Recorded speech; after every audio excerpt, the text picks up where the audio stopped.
cyclists! If dodgy TV recreations are any guide,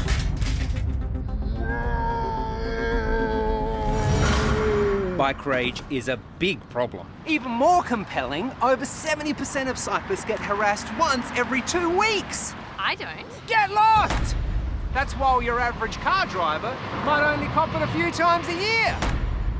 So why are we so angry with cyclists so often? And why do they all deserve it? You mean, do we deserve it? Yeah, that's what I said. Studies into the topic are alarming, especially when delivered by a silhouette representing all bike rager statistics. Yeah, sure. We bike ragers harass about 70% of cyclists.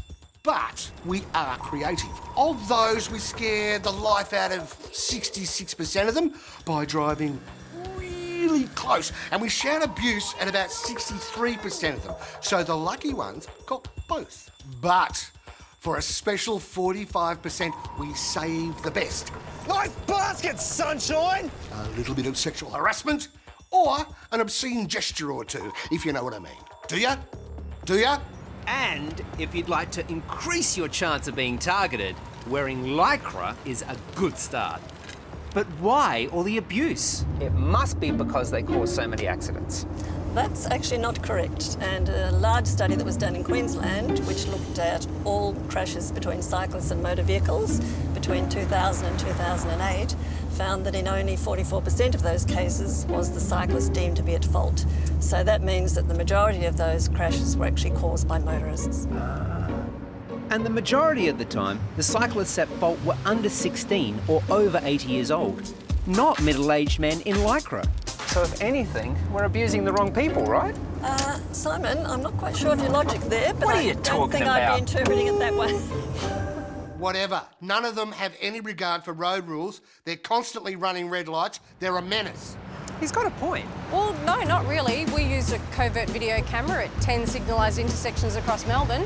We looked at over 4,000 cyclists who rode up to the red light and only 6.9% went through. Almost 7%. Now you know why we're so angry. Another good point. Well, no, not really. If you look at the AAMI index, in 2009, about a quarter of drivers were booked for speeding and 5% for going through red lights. So drivers are lawless too. What do you make of that? I don't know. But Simon, I think this story is an example of one of the problems, how people don't take this issue seriously. With your dodgy reenactment and your shouty silhouette man, I mean, this is a serious issue. People can get really hurt on the roads. But for some reason on social media, on any social forum, it seems okay to attack cyclists, when really they're just people on their bikes trying to get where they need to go. We need to take the risk of... I'm regretting this next piece to camera already. So why do cyclists get so much abuse?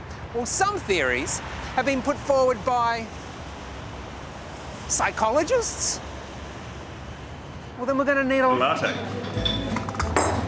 So it's all about out-group homogeneity bias. You sure you don't want a latte? Quite sure. It's about making generalisations about a group of people with whom we don't empathise. So some people would say that all Gen Ys are slack, but of course it's not true. So similarly with bike riders, there's an assumption out there that some bike riders all behave in a certain way, and that is then generalised whenever we see a bike rider on the road.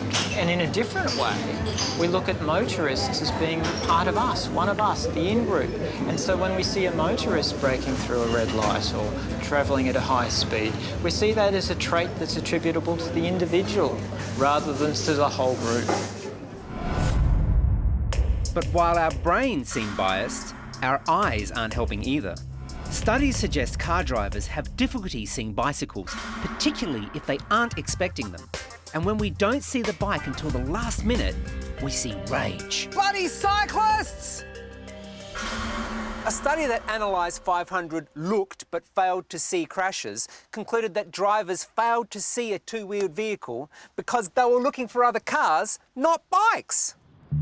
And because cyclists sit between half and 1 metre higher than drivers, with 180 degrees unimpeded vision, what seems reasonable to them might seem dangerous to drivers. What's the matter with you people? One of my studies found that. Bloody spatially aware, observant cyclists.